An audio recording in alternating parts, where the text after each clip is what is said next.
How's it going, everybody? Welcome to today's video. So in today's video, I'm going over some different mobility and warm-up drills. I utilized these last week and these felt really good to me, so I figured this would be good to kind of throw up here. You'll notice that I started off with some hanging. Firstly, I really like hanging because it's a good way to decompress the spine a bit, but also get a little bit of decompression in the shoulder joints as well. You'll notice that I'm doing a little bit of movements here, such as rotations. I like to do that just to get a little bit of spinal rotations in a way where it's not active rotation, which you'll see more so at the end of the video. And that side to side is just kind of me activating my QLs a little bit. I like to explore my movements here and there. And so in this one, you'll notice this is kind of sped up here, but this is to work on stretching the external rotators such as the infraspinatus, so on and so forth. You might even get a rear delt stretch. Now, what I'll get around to here in this portion of the video is I'll get into some contracting and relaxing, but also working on contracting into the range of motion where I'm actually pulling my elbow forward in front of my body.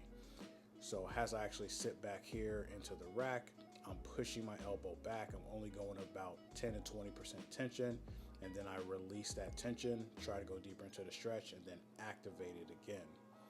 What I'm trying to do here is just I'm trying to get a little bit more preparedness for the tissues, working on that internal rotation. Now, when I'm pointing forward, that's me driving my elbow forward, going further into internal shoulder rotation.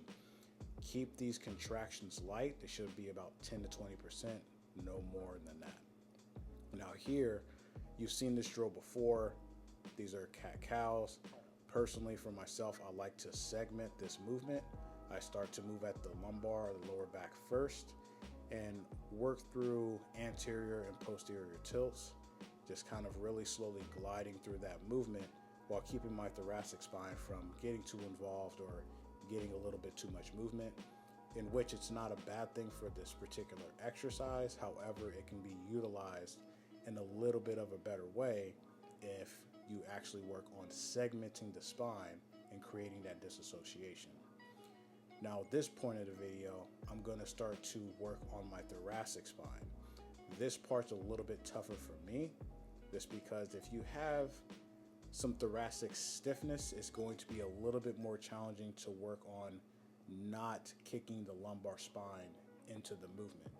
So with this one, you definitely want to take your time with working through it a little bit slower, trying to go really controlled, but also controlling the range of motion that you're getting and not trying to overextend or overflex or overdo it on the range of motion that you happen to have available to you. This is one of those exercises best done with a lot of thought and care into it. Now, this one here is a rotational drill.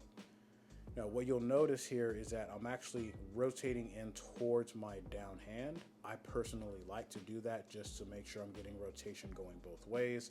And as I'm actually rotating upward towards the ceiling, I'm actually pushing that down hand into the floor here to further facilitate that. Now you'll see from this angle, there's going to be a little bit of tension of me pushing my arm and shoulder blade into the ground.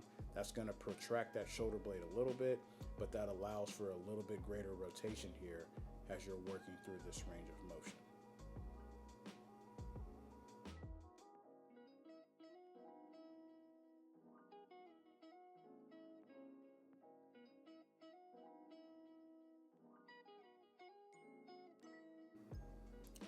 Now this exercise here, most will probably be familiar with, but we can use this in two different ways. We can use this as a way to stretch the lats, or we can use this as a way to work on thoracic extension.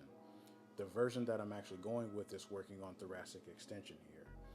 Now the difference between the two, or to at least specifically cue the one that I'm doing, is I'm actually trying to drive my elbows up at the same time trying to get my torso towards the floor.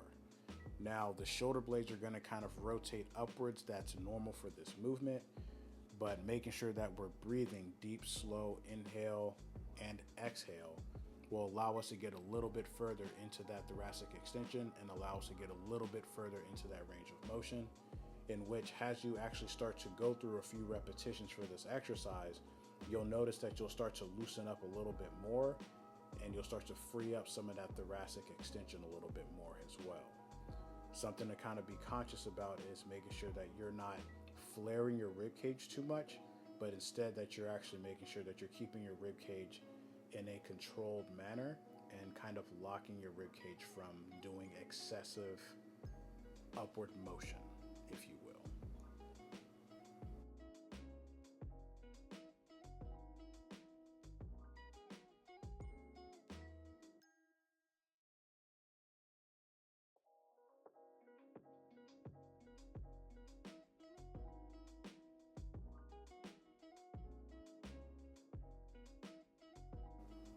So now segueing into this exercise from the last one, the main thing with this exercise, or the main cue, is keeping your shoulder blades flat on the bench. You'll notice that I'm driving my elbows up and back away from my hips as I'm dropping my hips down towards the floor. It's really, really important that we make sure that our shoulder blades actually remain on the bench in order to make sure that we're actually facilitating as much extension as we can possibly manage. Now, you're going to slowly drop your hips down towards the floor, but you're going to exhale as you drop your hips down. This is going to feel like a relatively intense stretch. However, it is going to be very doable. This is a way to work on actively controlling that thoracic extension. And again, just like the last exercise, the more you do it, the better the motion is going to get, and the more you're going to free up that extension so that when you go into whatever overhead exercises, squats or front squats or whatever the case may be, it's going to start to feel significantly better and much more comfortable to get into a thoracic extension without the rib cage flaring out to compensate for that lack of movement.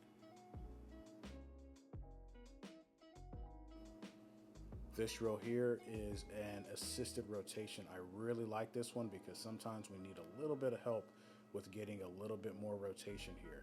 Now, the reason I go with the split stance is to make sure that I can actually keep my hips from rotating too much, or if they do, I tend to notice when they do rotate.